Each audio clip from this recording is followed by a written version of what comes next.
Hey guys, it's Shinku Blood here, back again with RWBY JPDE. Last time we got acquainted with Jack and reacquainted with Evelyn and Penny, and now we're about to fight this mystery Grim, which I already know of, which I explained last episode if you didn't watch it. Okay, let's get straight back into it. I'm not gonna waste my time with hit the like button, subscribe, notification bell. I'm not gonna waste my time with that. Alright. I was thankfully still holding onto my whip, and I can't exactly put away my gauntlets, so I'm more than prepared to fall into a square formation, our backs facing each other as we overlook our surroundings. Evelyn, what do you hear? Quick footsteps. Rapid, but not heavy. And there's the sound of rustling leaves, but no destruction. Is it a single enemy? Yes. For the love of... What exactly did Osman want us to hunt? Okay, I get the picture. Whatever we're supposed to hunt is now actually coming our way at breakneck speed. But how did it find us before we found it if it was so far away? What do you mean, how? We were inches away from a catfight here. Jack, Shinku suffers from amnesia. He knows very little about Remnant and the Grim. You can't be serious! Shinku, Grim are attracted by negative emotions. What? You mean it found us because of your fight? Yeah, we probably shouldn't have done that at Grim infested forest. But she gets on my nerves. We can do that later. Now focus, damn it! What do we know about this thing? Wait, here's a question I have. Negative emotions attract all Grim, right? So shouldn't a bunch of them that could have been in the surrounding area come too? That's just something I'm wondering. It's getting closer. Osman said it's not native to the Emerald Forest. It was also implied to be particularly dangerous, so it's safe to assume it's not a common Grim either. So we're looking at a single, dangerous Grim who's agile enough to move through this thick forest without causing unnecessary damage, whose footsteps clicks. It doesn't sound like any Grim I've ever encountered. Oh, damn it. I know what kind of Grim it is. You do? It's a... The Grim exited the forest from the tree line directly in front of me, so I'm the one who got the best look at it. I wish I hadn't.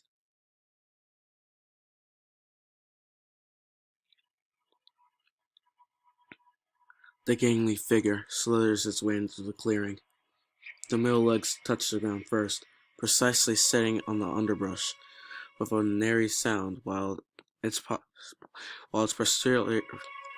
posterior twins still rest on the tree. They're thin but strong.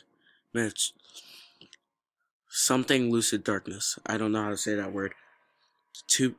The tubular body of the Grim progresses into a long neck, then produces a triangular head, with large bulbous red eyes protruding from a mask of a sesus material.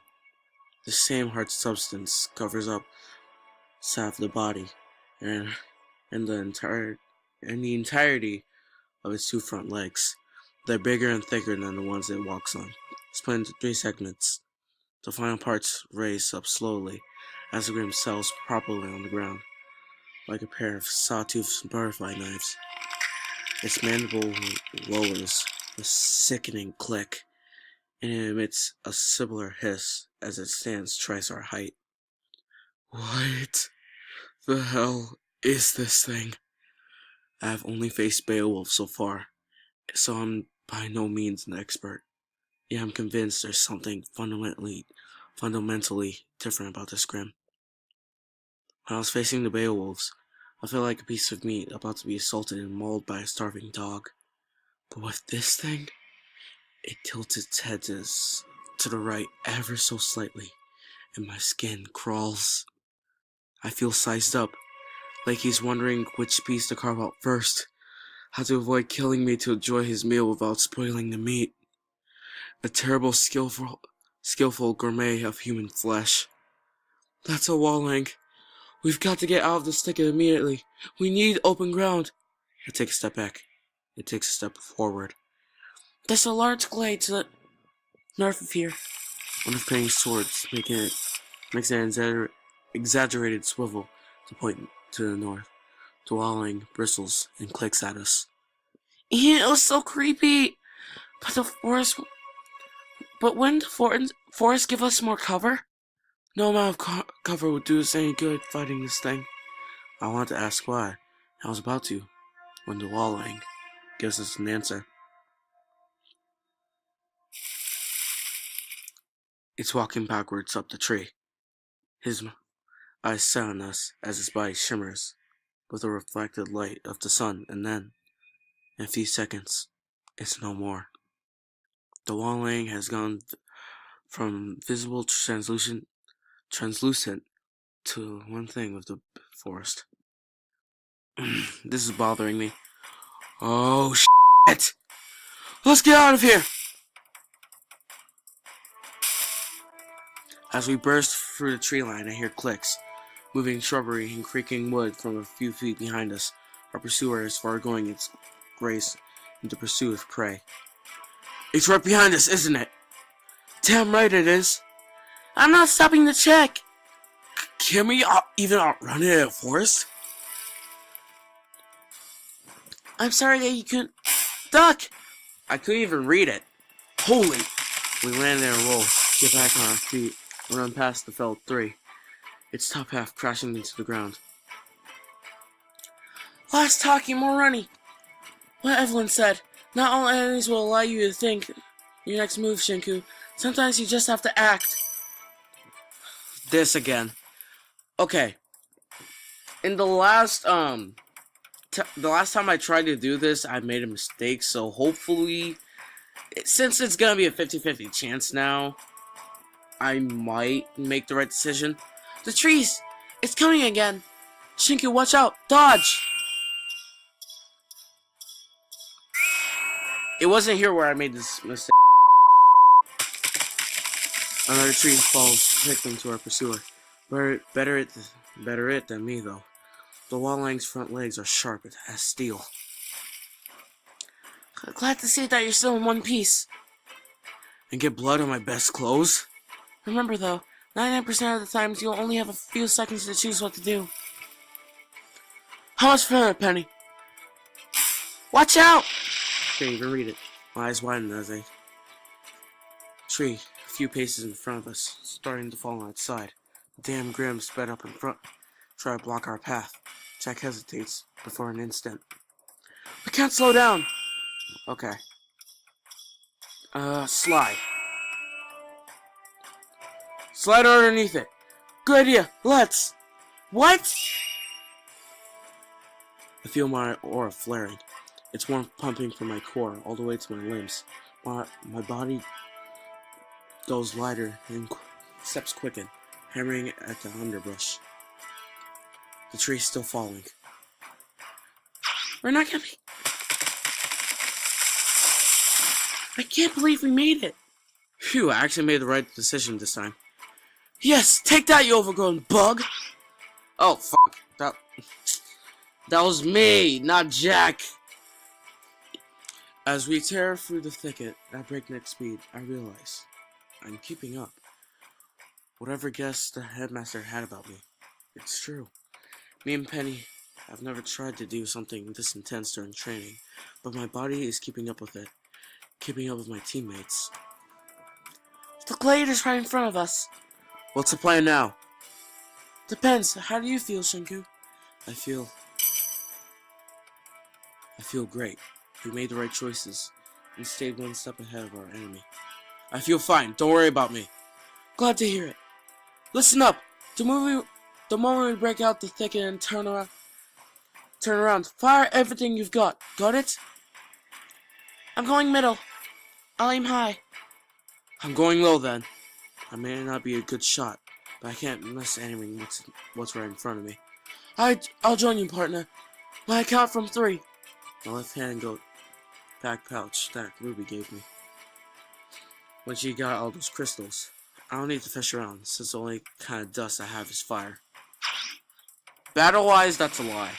With a small burst of aura, I can feel the crystal shatter, and it disappear in my grip. The metal warms up, the creases of it and the black symbol coming alive with red light.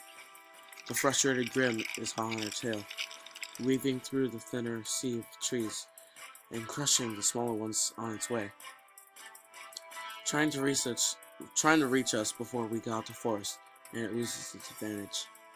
3, 2, 1!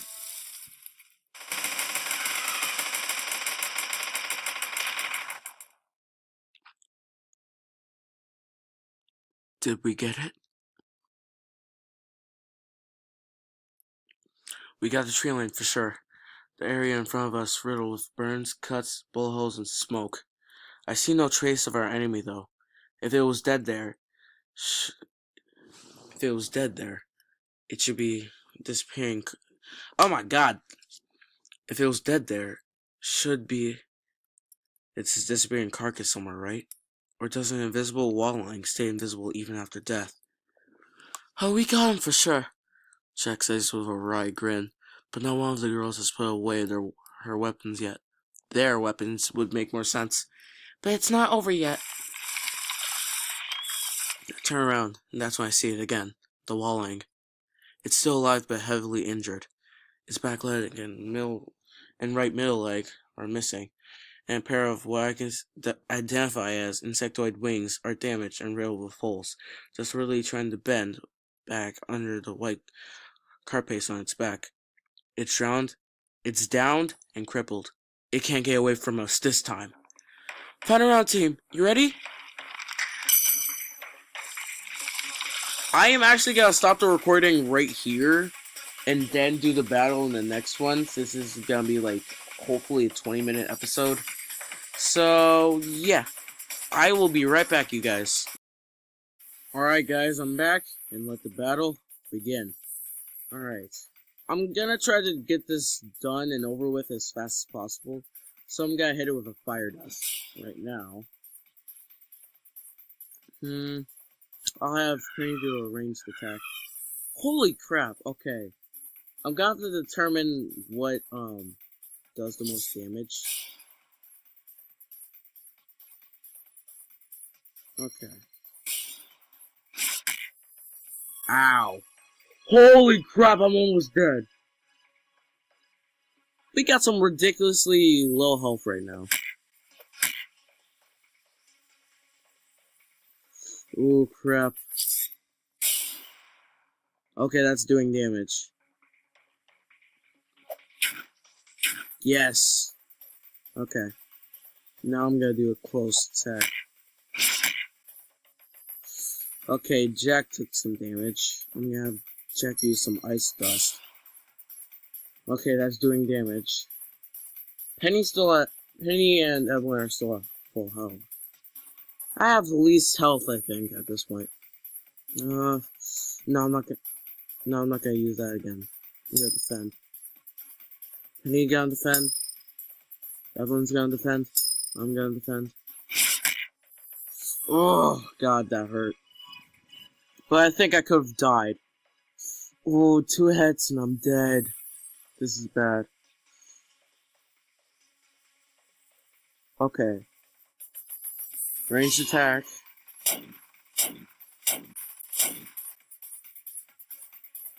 It's stumbling. Evelyn, now! Penny, give me a boost. Affirmative. Shinku, it's arms. Got it. My whip snaps through the air and wraps around the Walling's natural weapons. With muscles powered by aura, I pull it taut. Evelyn slams her fists together, the tonfa on her wrist connecting as they let go of her arms. The sides of the tonfa produce 2 halves of a blade each, transforming the contraption into a bladed staff, which she grabs off thin air. Defiance crouches and then Evelyn pirouettes through the air and lands on Penny's outstretched hands. The ginger shifts Evelyn's weight on her outstretched right leg. Her hands shifting closer and closer to her chest, under Evelyn's jumping momentum. Evelyn's quadriceps bulge and strain against her suit, and the earth cracks around Penny. Penny pushes forward, and Evelyn stop.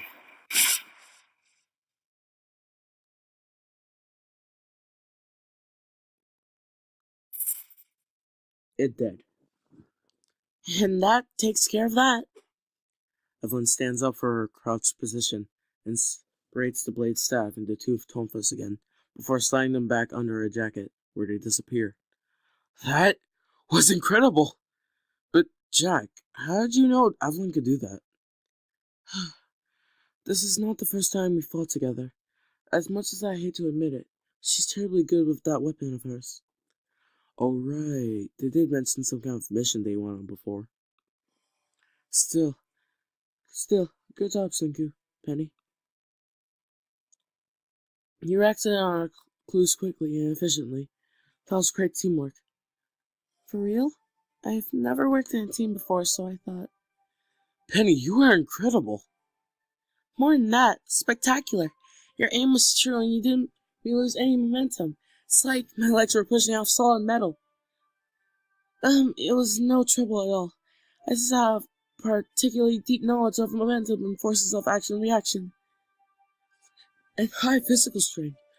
I'm no slouch, but damn, you're probably stronger than me. And she gives the best hugs in the world, that's for sure. We're gonna need an orthopedist on standby if she hugs us with her full strength. I can't help but laugh. A good, boisterous, long laugh that makes the vestiges of tension leave my shoulders. We did it.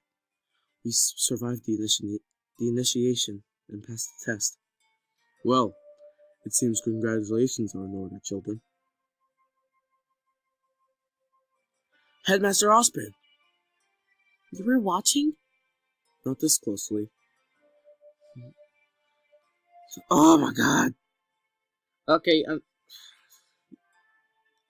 here. History. You guys can read it yourselves. Read it? Good. Yes! For all we know, you went all the way to Mistral to get a wall line just to make this test more difficult. Why, children, do you think I would ever... Anyway! Are you here to take us back to Beacon, Headmaster? Among other things. The headmaster turns around and points to the ruins scattered throughout the large glade we're standing in. The Emerald Forest was once home to a flourishing civilization. It could be considered the precursor of modern Vale.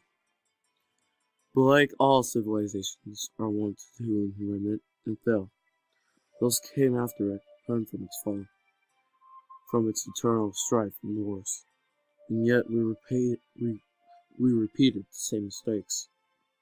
Children, we live in a world where learning from the past is not good enough anymore. So what other option is there left for us? The suddenly got deep and somber. Learning from the past doesn't help us avoid the same mistakes? Well, that's a given. It's because all events, including mistakes, are connected to their own times. Knowing about mistakes committed by your forefathers can only help you so much in a world that's continuously changing. So if the past is no good, then you can't look at the future. The present? Yes, Mr. DeCabius. We learn from what's around us. We learn from other people, especially those who are different from us. Only seeking to interact with those who think the same as you puts a limit to what can be learned from each other.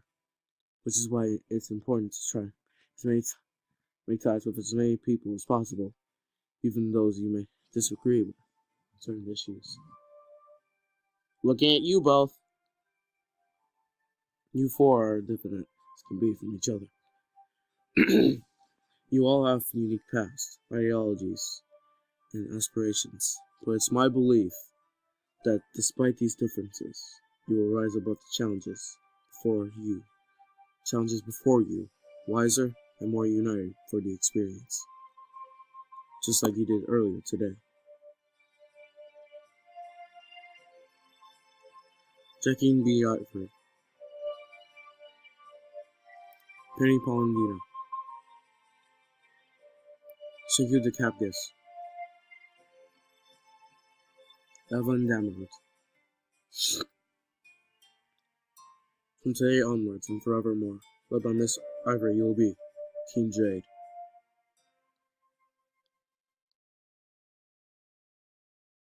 Wait a minute. There's no A in either of Penny's initials.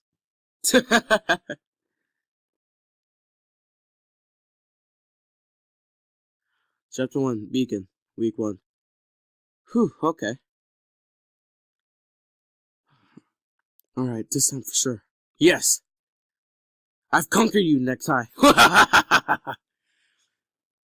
It's the morning of our first day. It's the morning of our first day of classes at Beacon. Today, Team Jade, even though there's no A, either of Penny's initials, joins forget. Other than homework and classes, this also means uniforms. In the male version of Beacons features a tie, which took me 5 minutes to type correctly, more or less. I will be right back, someone's calling again. Okay, I'm back. Hopefully I didn't waste too much time. I guess I never had to learn to tie one in my life before precious information. Evelyn, can I come out now? Asked loudly to be heard through the door. I'm changing in the bathroom while Evelyn is changing in the bedroom. Penny in the kitchen and Jack on the balcony. Now you may wonder why each of us is changing in a different room. Well, I'm the guy, so it's a given. Penny also claimed the kitchen before anyone could ask why. Evelyn and Jack. Yeah, I don't think those two are comfortable around each other yet. Unless it's a battle. And Jack lost at rock, paper, scissors. Of course you can. The real question is, should you? I sighed and rolled my eyes, leaning forehead against the wood. Alright, other question. Have you 100% finished changing into your uniform? Oh no, he's learning. He's soon going to overthrow his masters. Evelyn. Shinku. Oh, screw this. If she's not finished, I gave her plenty of chances to tell me. I'm coming out. And that woman everywhere for choice. I'm sorry, I don't know why I find that so funny, I just do. That little...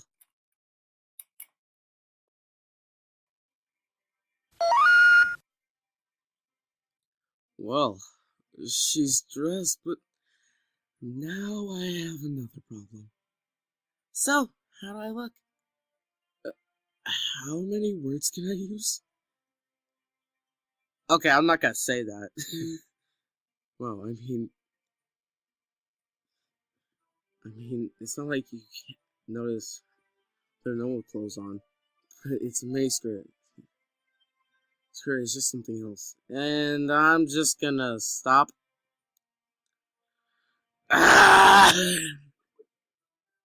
So many lines that I'm not comfortable with saying. You guys can read that yourself. Hello again, bluntness. I have words. I don't know if I should voice them. Keep the profanities to one word and worship me. Haughty, aren't we? Evelyn, Shinku, I'm coming out as well. A few seconds after Penny's voice carries through, the kitchen door opens. How do I look? Oh my god, Penny, you're adorable. It looks very good on you, Penny. Thanks. I've never worn a uniform before. The uniform still suits her. Not as well as her normal clothes, though. But clothes, the colors. Penny, why do you still have your color on under the uniform? I have a scar. Yes, a positively ugly scar. Keep hidden from sight at all times. Oh, I think I'm starting to get why she hiccups a lot. She hiccups when she lies. She's forcing herself to lie, and she's malfunctioning, maybe? Oh, wow. If you need color that covers the entirety of your neck, it must be a pretty big scar. I'm sorry. I didn't mean to pry. Okay, guys. I'm gonna save over the last save I tried to do. Okay, I'm gonna end this episode here. This is almost a 30-minute one, so it's gonna be pretty difficult to edit.